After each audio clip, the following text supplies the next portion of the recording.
नमस्कार। आज हम भारत और दुनिया की कुछ अहम ताज़ा खबरों पर एक नज़र डालेंगे। हाँ, बिल्कुल। राजनीति से लेकर अर्थव्यवस्था, पर्यावरण और भी बहुत कुछ है। तो चलिए सीधे शुरू करते हैं, देखते हैं क्या चल रहा है देश और दुनिया में। भारत से शुरुआत करते हैं। प्रधानमंत्री मोदी 5 अफ्रीकी देशों की यात्रा पर हैं।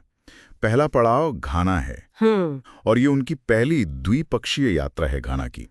मकसद है व्यापार, निवेश और सुरक्षा सहयोग को मजबूत करना। हाँ, ये अहम है क्योंकि अफ्रीका के साथ भारत के रिश्ते लगातार बढ़ रहे हैं। बिल्कुल। और दूसरी तरफ देश में देखें तो कांग्रेस पार्टी बढ़ते घरेलू कर्ज को लेकर सरकार पर निशाना साध रही है। अच्छा। हाँ, उन्होंने इसे अच्छे दिनों का कर्ज कहा है और उनका कहना है कि प्रति व्यक्ति उधार मतलब लोन वो तेजी से बढ़ा है।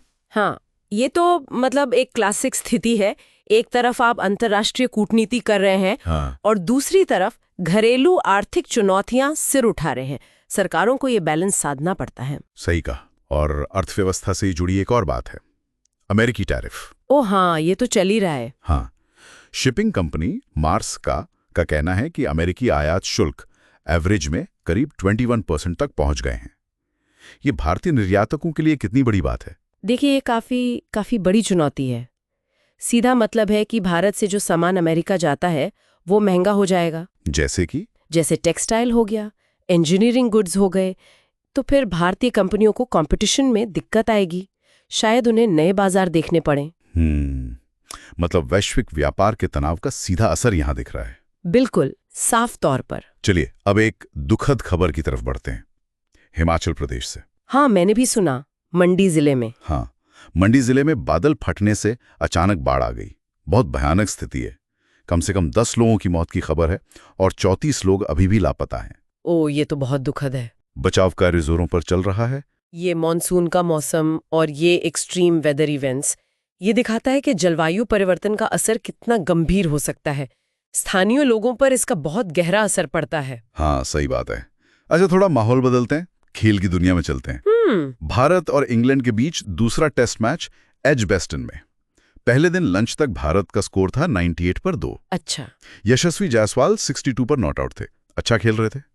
केएल राहुल थोड़ा अजीब तरीके से बोल्ड हो गए। हाँ, क्रिकेट में ऐसा होता रहता है। अब मनोरंजन जगत से एक अपडेट है। पाकिस्तानी कलाकार हैं मावरा हुसैन और यमुना जैदी। हाँ, जाना पहचाना नाम है। उनके इंस्टाग्राम अकाउंट्स पर भारत में 2 महीने से बैन लगा था, वो अब आंशिक रूप से हट गया है।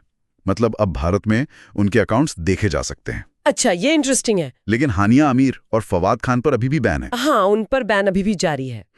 चलिए अब दुनिया की कुछ और खबरों पर फटाफट नजर डालते हैं। जर्मनी में एक संदिग्ध ईरानी जासूस पकड़ा गया है। हाँ, आरोप है कि वो यहूदी ठिकानों पर हमले की योजना बना रहा था। ये तो गंभीर बात है। ये यूरोप में जो सुरक्षा को लेकर चिंताएं हैं उनको और गहरा करता है। दिखाता है कि कैसे जियोपॉलिटिकल टेंशन्स जमीन पर खतरा बन सकते हैं। बिल्कुल।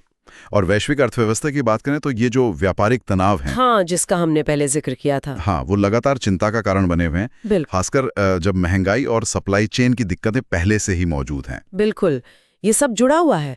अमेरिकी टैरिफ, व्यापार में अनिश्चितता, महंगाई, ये सब मिलकर ग्लोबल इकोनॉमी के लिए एक मुश्किल माहौल बना रहे हैं। सही। और जाते जाते हॉलीवुड से 2 बड़ी फिल्मों की रिलीज की खबर। एक है हेड्स ऑफ स्टेट। हाँ, इसमें इद्रीस एल्बा, जॉन सीना और प्रियंका चोपड़ा जोनास है। हाँ, और दूसरी है the old guard 2 Charlize Theron के साथ। एक्शन फिल्में लग रही हैं दोनों। हाँ, तो आज हमने देखा कि कैसे अलग अलग क्षेत्र, राजनीति, अर्थव्यवस्था, पर्यावरण, मनोरंजन सब आपस में जुड़े हुए हैं। प्रधानमंत्री की यात्रा हो या घरेलू कर्ज की चिंता, वैश्विक व्यापार का तनाव हो या फिर स्थानीय मौसम की मार, हर चीज का अपना एक कनेक्शन है। बिल्कुल सही कहा। ये सारी खबरें, चाहे वो कूटनीति हो, आर्थिक नीति हो या सुरक्षा की बात, सब एक दूसरे पर असर डालती हैं और यही मिलकर हमारी आज की दुनिया की तस्वीर बनाती हैं। तो आज के लिए बस इतना ही जी। लेकिन एक सवाल सोचने के लिए छोड़ जाते हैं। आज की इस भागती दौड़ती सूचनाओं से भरी दुनिया में आखिर वो कौन सी खबरें या कौन सी जानकारी है जो हमारे रोज के जीवन और हमारे भविष्य को समझने के लिए वाकई सबसे ज्यादा